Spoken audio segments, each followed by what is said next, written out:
The battlefield silence the war had been loud only hours ago. Now, there was only silence. Ash floated in the air like gray snow. The ground was torn apart, filled with craters and broken weapons. The city of Vareth once full of tall silver. Towers was nothing but smoking ruins. In the middle of that wasteland lay Ethan Cole, a human soldier. His uniform was torn, one arm covered in blood. The taste of dust and metal filled his mouth. He tried to move, but pain shot through his side. His vision blurred. Somewhere far off, he heard muffled footsteps. Heavy, slow. Almost like the earth itself was walking. Ethan forced his eyes open. Through the smoke, a huge shadow appeared. She was tall. No, not just tall towering. Her skin was pale silver with faint patterns glowing across it. Her armor was made of black and gold plates, dented from battle. Her hair was long, braided with shimmering beads, and her eyes. They were deep, luminous, violet. Everyone knew who she was. Queen Saravetha, ruler of the Vareth Empire, the enemy leader. The one human commanders called the Titan Empress. Ethan's heart pounded. He tried to reach for his sidearm, but his hand was too weak. She saw him. Her giant form stepped closer, each movement slow, deliberate. The battlefield around them was empty now, no soldiers, no gunfire. Only the two of them, Ethan expected. Her to finish him off. Instead, Saraveth knelt down. The ground trembled under her weight. Her hands, each larger than a human head, hovered above him. For a moment, she seemed unsure if she should touch him. Then, with surprising gentleness, she slid her arms under his body and lifted him. Ethan groaned. Why? His voice was weak. Her deep voice came, accented but clear enough. You will not die here. He stared at her, shocked. This was the alien queen, the one who had led armies against Earth. Why was she helping him? She began walking, her steps heavy but careful. He could hear the faint hum of her breathing, slow, steady, almost comforting. Her armor clinked softly. As she carried him through the ruins, from the corner of his fading vision, Ethan saw other aliens watching. Soldiers from her army stood frozen in disbelief. A few even looked angry. One of them called out in their own language. Ethan didn't understand the words, but the tone was sharp, questioning. Saraveth didn't stop. She just turned her head slightly and spoke one short command. The soldiers lowered their weapons. But their eyes followed her with suspicion. Ethan's head rested against the cool metal of her armor. His body ached, but something about her grip was steadying, secure, like she was a shield between him and the rest of the world as they passed. A destroyed wall. He saw the bodies of both humans and aliens lying together. Enemies all fallen in the same dust.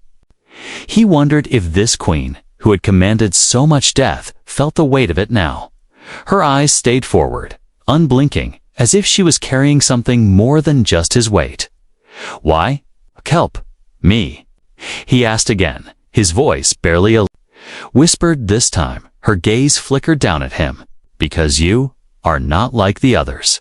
Ethan didn't understand, but before he could speak, a sudden sound echoed nearby movement in the rubble. His training kicked in, and he tensed from the smoke. 3 alien soldiers stepped out, different armor than hers, their weapons raised. Their eyes burned with hatred. One shouted in their tongue, pointing at Ethan. Saraveth stopped walking.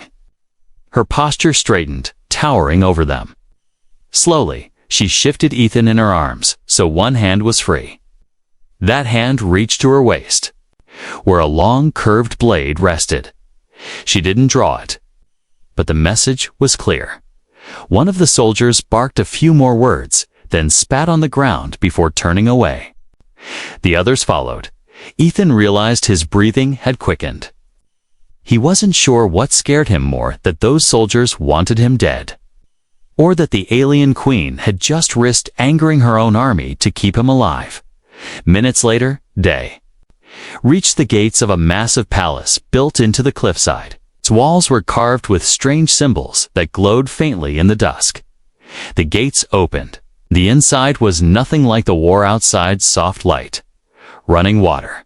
The scent of flowers. Saravath carried him inside as alien servants bowed low. None dared speak. At last, she entered a chamber so vast it felt like a cathedral. A pool of shimmering blue light filled the center. She laid Ethan on a soft bed of woven fabric, far warmer than the cold ground he'd known for weeks. Her face lowered toward his ways. For a moment, Ethan thought she might say something gentle. Instead, her voice was firm. "You will rest, Quay. You will heal. I will see to it." He wanted to argue, to demand answers, but his body gave up. The last thing he saw before darkness claimed him was her massive silhouette standing guard beside him still. Silent UNM Movaraf. Asterisk the Queen's chamber wind. Ethan woke again. The war was gone. He lay on something soft. So soft, he almost didn't trust it. For weeks, he had slept on cold metal floors or dirt, never on anything that gave under his weight. The faint scent of strange flowers filled the air. Slowly, his eyes adjusted. The chamber around him was massive. Its walls curved like the inside of a shell. Veins of glowing blue light ran across the stone, pulsing gently like a heartbeat. Long banners hung from the ceiling, embroidered with symbols he didn't recognize. He tried to sit up, but a deep ache in his ribs stopped him. "You should not move." The voice came from the far side of the room, deep, steady. He turned his head. Queen Saravath was there. She wasn't wearing her black battle armor now. Instead, she wore a long robe of dark silver fabric that shimmered when she moved. Her long braids rested over her shoulders, and her glowing violet eyes were fixed on him. She crossed the chamber in slow, deliberate steps. Even without armor, she was imposing nearly twice his height. Each step carrying the weight of someone used to ruling. "You heal quickly," she said, kneeling beside his bed. Her massive hands reached out, one brushing lightly against the bandages on his side, but not quick enough. Ethan looked at her carefully. You're still helping me?" Her eyes narrowed slightly, as if the idea of not helping him was strange. "Yes. You're the enemy queen," he said. Quietly, "If my commanders knew I was here, they would call you traitor," she finished for him. "And my people already call me weak for protecting you." Ethan stared at her. Then why? Why risk it? For a moment, she didn't answer. She looked away, toward the chamber's tall, arched window. Outside, the alien city spread like a living jewel, bridges of light connecting towers. Streams of glowing water running along the streets. Finally, she spoke. "Because you are not like the others." He frowned. "You said that before. What does it mean?" Her eyes returned to him, and there was something there he hadn't expected. Sorrow. "On the day of battle, I saw you. My soldiers told me. The humans would show no mercy. But you shielded my young from fire." Ethan's mind flashed back to that moment, alien children screaming. Trapped between collapsing buildings, human gunfire cutting through the streets. He had thrown himself over them, shouting for his own side to hold fire. He hadn't known any of them were royal. He had just seen children in danger. "You were bleeding before I even reached you," Saravath said. "And yet, you stood until they were safe." Ethan didn't know what to say. He had never thought the alien queen herself had been watching. A low hum broke the silence. From the far wall, a door opened and 3 alien healers entered. Their robes were green and gold, their faces marked with glowing tattoos. They looked at Saravath, then at Ethan, and their expressions darkened. One of them spoke in their language, sharp, fast. Ethan couldn't understand, but he didn't need to. Their tone was clear. Saravath's voice rose slightly in reply, deep and commanding. Whatever she said made them bow their heads reluctantly. Before moving closer to examine Ethan, one healer knelt and placed a cool glowing crystal on Ethan's chest. A faint warmth spread through him. He glanced at Sarabeth. What did they say?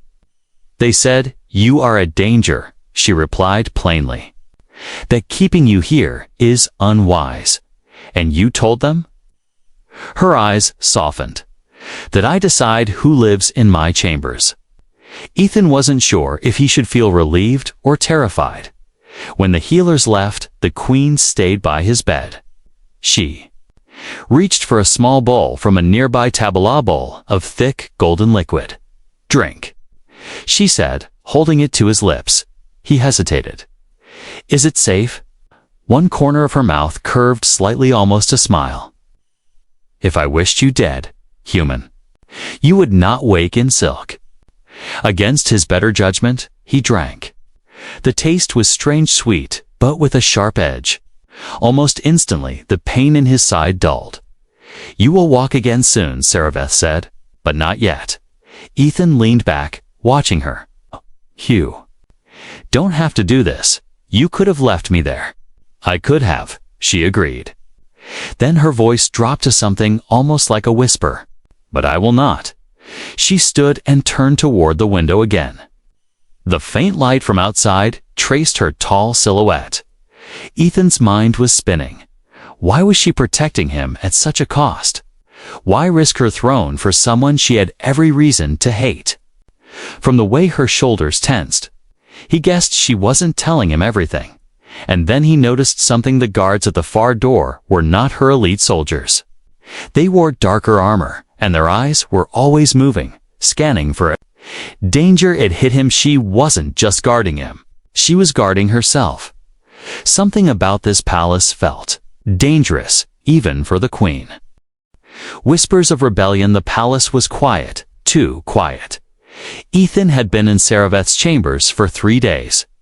His wounds were healing faster than expected, thanks to the strange golden drink and glowing crystals the alien healers used.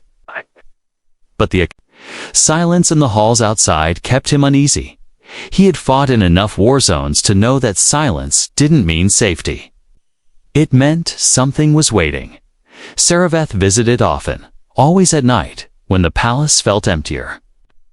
She would bring food bowls of glowing fruits, warm bread like rolls, and more of the golden liquid that dulled his pain. She never stayed long, but her eyes always searched him as if making sure he was still alive. It was on the 4th night that Ethan noticed it. A sound, soft, distant. Voices. He turned his head toward the far balcony doors. They were open slightly, letting in the cool night air. Beyond, he could hear faint whispers in the alien language. He pushed himself up slowly, ignoring the ache in his ribs.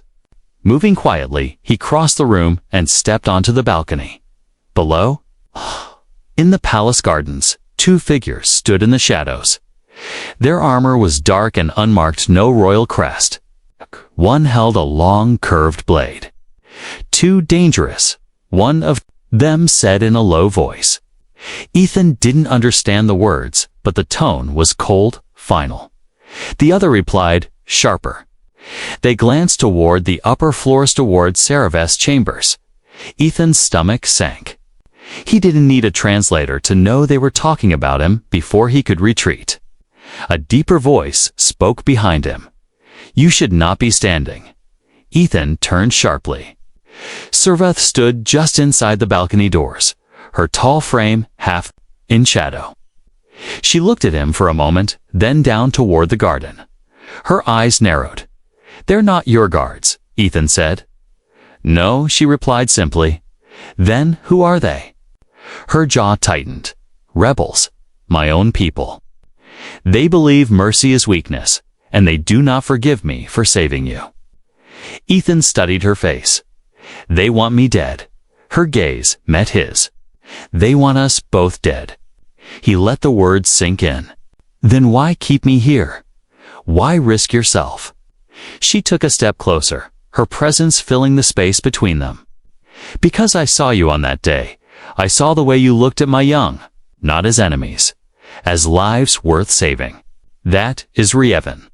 Among my own kind, her voice dropped lower. And because there are things you do not know, this war is not what it seems. Ethan frowned. Then tell me. She hesitated, glancing toward the balcony again. Not yet. It is not safe to speak here. A sudden sound from the hallway made them both turn metal boots on stone. The door to the chamber swung open. 3. Alien warriors entered, their armor gleaming red under the chamber's light. These were not rebels, they were the Queen's elite guard. But their expressions were tense. The leader spoke quickly in their language, and Sarabeth's expression darkened. What is it? Ethan asked. They found an assassin in the lower halls, she said, her tone calm, but her eyes sharp, carrying a human blade. Ethan's stomach tightened, trying to frame me. Her lips pressed into a thin line. Perhaps, or perhaps, someone wishes to start something worse. She turned to the guards, giving a string of orders in her native tongue. They bowed and left the chamber, the door sliding shut behind them. Sarabeth moved toward Ethan again. You cannot leave this room without me. Do you understand? He nodded. I get it. I've been in war zones before. Her violet eyes softened. Slightly. This is not just a war zone, human. This is my court. And my court is far more dangerous.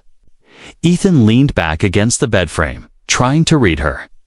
There was more she wasn't telling him. He could feel it as the night wore on. Sarabeth stayed longer than usual. She sat near the bed, her massive frame resting against the wall. For a moment, the alien queen didn't look like the terrifying figure he had seen on the battlefield. She looked tired. What happens if your people decide you've lost their trust? He asked quietly. Her gaze drifted to the ceiling. A queen who loses her people is no queen. She becomes prey. And yet you still protect me. Her eyes met his again, steady and unblinking. Yes, Ethan didn't push further. He didn't need to. He knew loyalty when he saw it. He also knew that loyalty this dangerous didn't last forever. Not. Without a fight, somewhere in the palace, a loud gong echoed, deep and resonant. Sarabeth stood immediately, her height casting a shadow over him. They are calling for me, she said. Do not open the door. For anyone. Then she was gone, the door closing behind her. Ethan lay back down, staring at the ceiling. Outside, the balcony, the garden, was empty now. But he could still feel the eyes watching. Asterisk the assassin's night. The palace was asleep. Or at least, it looked that way. The torches in the hall burned low. The moonlight from the alien world's twin moons spilled across the balcony floor in pale silver beams. Ethan lay in bed, his side aching less now, but the queen's warning from earlier echoed in his mind. Do not open the door. For anyone. He was drifting toward sleep when he heard it, a faint scrape. Metal against stone. His eyes snapped open. For a moment, he thought it came from the hallway. But then he realized, no, it was closer. Inside the chamber, very slowly, Ethan pushed himself up. The room was dim, but his soldier's instincts told him he wasn't alone. Then he saw it. A shadow detached itself from the far wall. A figure, dressed in black, moved silently toward the bed. In their hand, a long blade curved like a claw, glinting faintly in the moonlight. Ethan's breath caught. His side still hurt too much to fight properly, but he wasn't going to just lie there. He reached for the small vase on the bedside table. It wasn't much, but it was heavy. The moment the assassin lunged, Ethan swung it hard. The vase shattered against the intruder's head. But they didn't fall. Instead, they hissed in the alien tongue and swung the blade down. Ethan rolled off the bed, hitting the floor hard. Pain shot through his ribs, but it didn't matter. He scrambled backward toward the corner, A second shadow dropped from the balcony railing. 2 of them. Ethan's heart pounded. This was it. But before the assassins could close in, the chamber doors slammed open with a thunderous crash. She was there. Queen Sareveth filled the doorway, her massive frame silhouetted in the torchlight.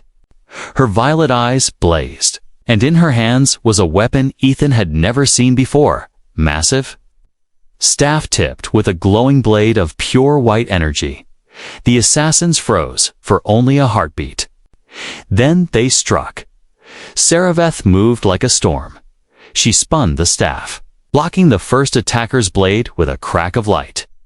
Her other hand lashed out, grabbing the second assassin by the throat and lifting them off the ground.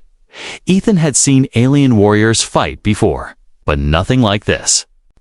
Every movement was precise, brutal, and filled with controlled rage. The assassin in her grip tried to stab her arm, but the blade bent against her armor. With a roar that shook the chamber walls, she hurled them across the room. They hit the stone with a sickening thud. The second attacker tried to slip past her toward Ethan, but Sareveth stepped into their path. Her staff struck one sharp and fast, sending the assassin sprawling.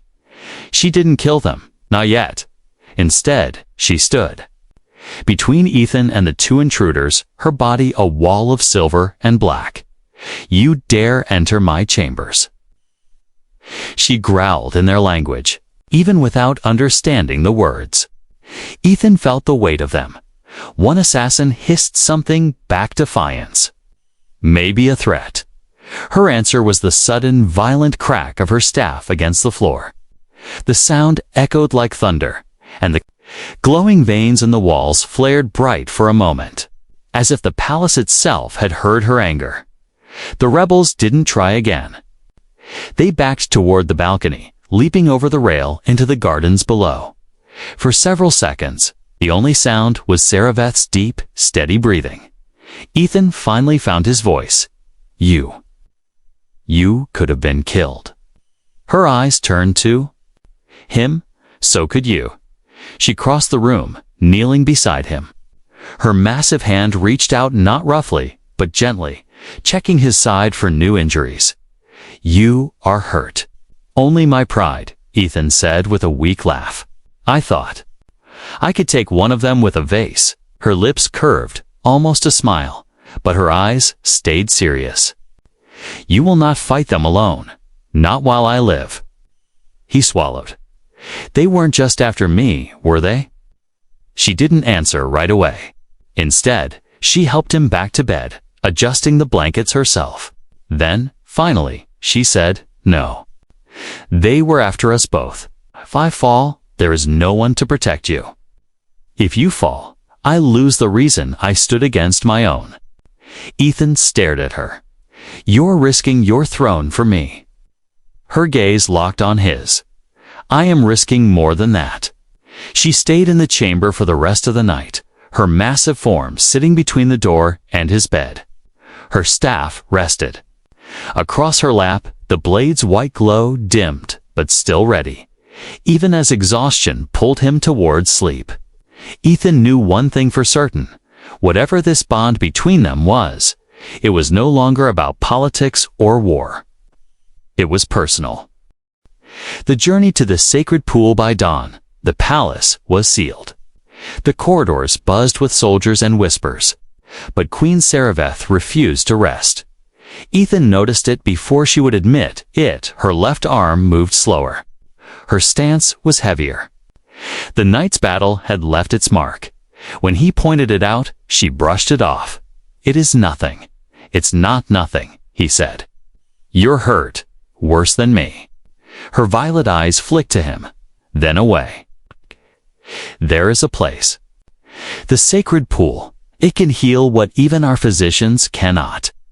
But it lies beyond the city, and beyond safety." "Then we go," Ethan said instantly. She gave him a long, unreadable look. "You cannot walk far. Watch me." That was how. An hour later, Ethan found himself riding in a small alien transport. the kind meant for quick travel through rough terrain. The air outside was crisp, carrying the scent of rain and strange flowers. Ahead, the jagged peaks of the Varish Mountains cut into the sky like blades. The journey was not silent. Saraveth sat beside him, her massive frame making the vehicle seem almost too small. She rarely looked at him directly, but she spoke of the land they passed, forests with trees that glowed at night, rivers that sang when the wind was right. Her voice was lower than usual, softer, as though the weight of the palace had been left behind for a moment. But the peace didn't last. Midway through the second day, they left the beaten path, moving into a dense forest where the air grew damp and heavy. The light here was dim, filtered through thick canopies. Ethan noticed her eyes scanning constantly. "You're looking for something," he said. "Not something," she replied. "Someone." An hour later, he understood the ambush came fast. 5 rebels dropping from the trees, their weapons drawn. Saraveth reacted instantly, stepping between Ethan and the attackers. Her blades sang through the air, clashing against steel. Ethan grabbed a fallen branch primitive, but Saladon swung hard at one attacker trying to flank her. It was chaos shouts in the alien tongue, flashes of steel, the hiss of energy. Weapons. One rebel's strike slipped past Saraveth's guard, cutting deep into her side. She staggered for half a second. Ethan saw the flash of pain in her eyes. Without thinking, he stepped forward, smashing the branch into the attacker's face. The rebel fell, stunned. The rest fled back into the trees, their voices fading. Saraveth was breathing heavily now, her hand pressed to her side. Dark silver blood dripped between her fingers. "You're losing too much," Ethan said, moving to support her. She didn't argue this time. "The pool. We must reach it before nightfall." They pressed on, moving slower now. Ethan could feel the heat radiating from her body as they walked, her steps heavier than before. He had to steady her more than once. The reversal of roles. Not lost on him, by late afternoon, they reached a clearing where the trees parted, revealing a narrow canyon. At its center was the sacred pool. Ethan stopped in his tracks. The water glowed with soft blue light, rippling as if stirred by an unseen wind. Strange silver plants grew along its edge, and the air was warmer here. Carrying the faint scent of something sweet, Saraveth stepped forward, lowering herself to her knees at the edge. She removed her armor slowly, piece by piece, until only the robe beneath remained. Ethan turned away, giving her privacy, but she spoke. "You may watch. There is nothing to hide in healing." He faced her again as she stepped into the water. The glow seemed to cling to her, wrapping her tall form in shifting light. When she submerged fully and then rose again, the wound at her side was already closing, the silver blood gone. Her breathing steadied. The tension in her shoulders eased. Ethan couldn't look away. When she stepped out, water glistening against her pale silver skin, she regarded him for a long moment. "You should heal as well." "I'm fine," he said automatically. Her eyes narrowed. "You limp." She took his arm not gently, but firmly unguided him toward the pool. The water was warm, almost alive. As it touched his skin, the aches in his ribs faded, replaced by a strange, light-feeling dot. When they stepped out together, the air between them felt different. "Why did you let me come?" Ethan asked quietly. "You could have made this journey faster alone." Saraveth looked at him for a long moment. "'Cause I wanted you to see. To understand that strength is not just in the throne room or on the battlefield. It is in the choice to carry someone with you, even when they slow your steps." Ethan didn't know what to say. But he knew one thing: he would follow her now, not just out of survival, but out of choice. As they packed to return, the sound of distant voices echoed through the canyon. Rebels again. Saraveth's hand tightened on her weapon. They will not stop. Ethan met her gaze. Then neither will we. The final stand. The return path from the sacred pool wound through narrow canyons and jagged cliffs. The sun was sinking, bleeding orange light across the stone. Ethan kept his hand near the alien blade Sareveth had given him. He wasn't used to its weight yet, but after the forest ambush, he knew better than to walk unarmed. Sareveth moved ahead, silent but alert, her violet eyes scanning every ridge. Her wounds were healed, but there was a tension in her shoulders. Readiness for something she knew was coming. It arrived sooner than either of them wanted. A sharp whistle cut through the canyon air. Then shadows on the cliffs above. Down. Sareveth barked. Ethan dropped just as a spear of burning energy slammed into the rock where he'd been standing. The air filled with the hiss of plasma bolts. From the cliffs, at least 20 rebels appeared, armor blackened and weapons drawn. Their leader stepped forward, his crest markings glowing red. His voice boomed in the alien tongue, the tone venomous. Sareveth didn't wait for diplomacy. She stepped in front of Ethan, her massive frame, a living shield, and raised her staff blade. "Stay behind me," she said in a low voice. But Ethan wasn't going to hide. "Not this time," he said, gripping the alien blade tighter. The rebels attacked in a wave. Sareveth met them head-on, her weapon a blur of glowing light. She cut through the first attacker's weapon, then sent them sprawling with a strike from her knee.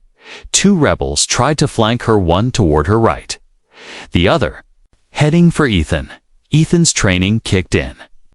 He sidestepped the attacker's swing, bringing the alien blade up in a hard arc. The strike caught the rebel's arm, sending their weapon clattering to the ground.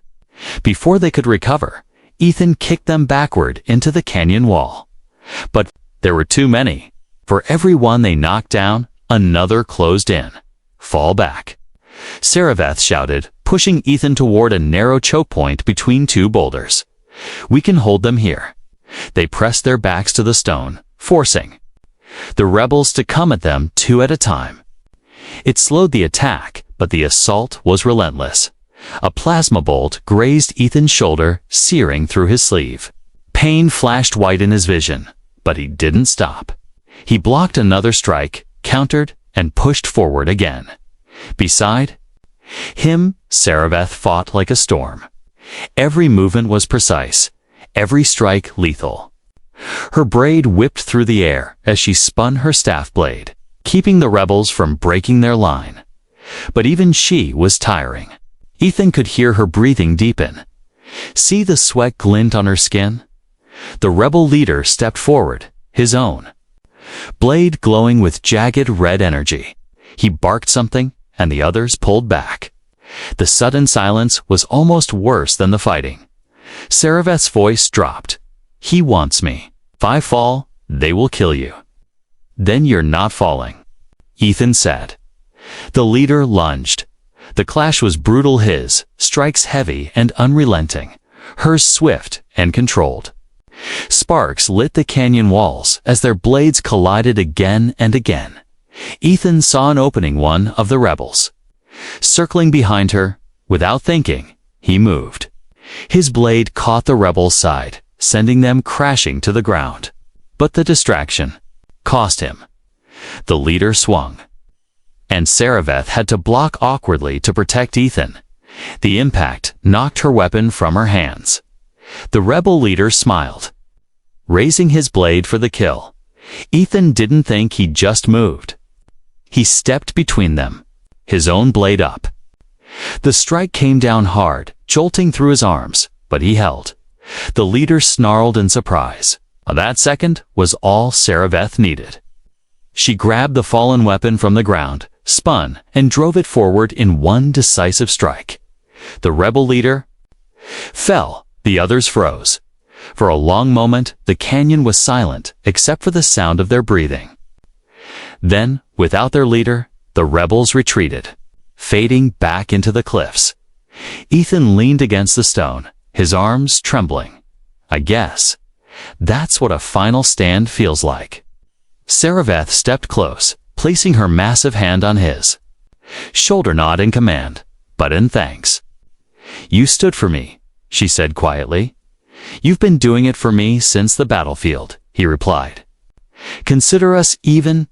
Her violet eyes softened, but there was still something fierce in them. Not even. Not yet. They moved on before the sun set, knowing the rebels might regroup. But as they walked, there was a new weight between them, not of fear, but of trust, forged in the heat of battle. Love without bounds, the capital of Vareth was different when they returned. The palace gates were lined with soldiers in black and gold, their armor polished to a mirror shine. The air was thick with tension, no cheers, no words of welcome. Only the sound of boots striking stone as the Queen's Guard escorted Saraveth and Ethan through the grand courtyard. Ethan could feel eyes on him from every side. Alien nobles in jeweled robes watched from the balconies, whispering behind fans and folded scrolls. To them, he was an intruder, a human in a place no human should be. But Saraveth walked tall, unshaken. Her violet eyes stayed forward, her massive frame moving with the slow, deliberate steps of someone who had already decided her path. When they entered the throne hall, the sound of their footsteps echoed against the high, vaulted ceiling. The hall was packed. Advisors, generals, high priests. All stood in rigid silence as the queen climbed the steps to her throne. Ethan stopped at the base of the dais. He didn't belong here, and he knew it. Buff. But when he tried to step back, Saraveth's hand, warm and impossibly strong, caught his arm. Stand with me, she murmured. He glanced at her. Saraveth. This isn't my fight. Her eyes softened for just a moment. It became your fight the moment you stood between me and a blade. The chamber's high priest stepped forward, his voice carrying across the hall. Your Majesty, the council demands an answer. Why does a human stand in our court? Why have you risked your life and our throne for this outsider? The murmurs swelled, harsh and accusing. Ethan felt the heat of their stares, the weight of their distrust. He opened his mouth to speak, but Saraveth raised her hand for silence. She didn't shout. She didn't have to. Her voice carried like steel wrapped in velvet. On the battlefield, I saw this human, she said. When my soldiers and his clashed, when death ruled the streets, he shielded my young with his own body. He did not ask for thanks. He did not seek reward. He saw life, any life, as worth saving. She stepped forward, her height making the alien nobles seem small. In my court, there are those who call this weakness. But I say this is strength. It's the kind of strength our people have forgotten. The high priest's expression hardened. And what will you do with him, Majesty? Send him home to his own kind? Or keep him here to divide us further? For a long moment, the hall was silent. Then Saraveth turned to Ethan. Her hand rested on his shoulder, her violet gaze locking with his. Ethan Cole, you carried me through my own war. You stood when you could have fled. You fought when you could have hidden. And you have reminded me that a queen is nothing without the courage to protect those she loves. Ethan's chest tightened. The words weren't loud, but the way she said loves made the air between them feel heavier. She turned back to the court. This human is not my prisoner. He is not my guest. He is my life mate. The hall erupted, gasps, protests, shouts in the alien tongue. The high priest's voice rose above the noise. Majesty, this has never been done. A queen cannot take an off-worlder, as then I will be the first, Saraveth said, her voice cutting like a blade. Ethan stood frozen. Life mate. He didn't know the full weight of the word in her culture. But he could feel it was more than marriage, more than loyalty. It was a vow that bound her life to his in every way that mattered. Some nobles turned their backs in disgust. Others looked uncertain. but not one dared step forward to challenge her openly. Saraveth looked down at him again, and for the first time since they met, there was no shadow of command in her eyes, only truth. You carried my trust, Ethan. Now you carried my heart. He didn't think. He didn't weigh the consequences. He just reached up, resting his hand against hers. Then I'll stand with you, for as long as you'll have me. The tension in the hall didn't vanish, but the murmurs quieted. They knew the Queen's word was law. Later, when the hall emptied and the torches burned low, Saraveth stood beside him on the palace balcony. The city below glittered with 1,000 lights. You realize, Ethan said softly, your people may never forgive you for this.